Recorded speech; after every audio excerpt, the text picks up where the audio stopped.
And a revolution is an object in motion. What moment in the revolution, who controls it, so forth.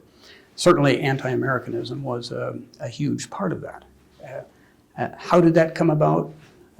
Again, a lot of reasons. I began my Foreign Service career in Iran, in Khorramshahr in the early 70s. Got a sense of that maybe everything wasn't all right in the Happy Kingdom.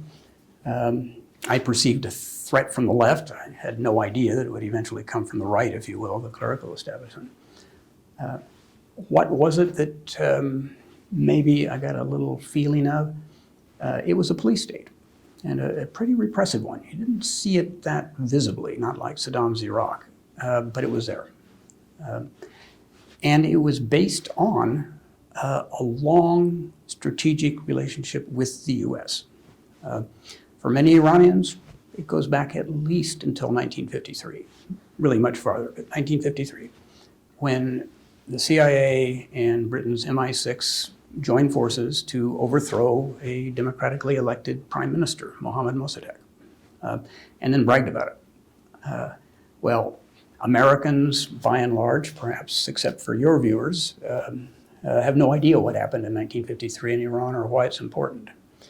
None of us remember it. No Iranian will ever forget it. When the US deposed Mosaddegh, brought the Shah back, he had fled the country, and said, here are the keys to your kingdom again.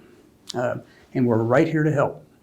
So I think over time that resentment built up and built up and built up. That it wasn't just the Shah, he was merely the puppet of the Americans.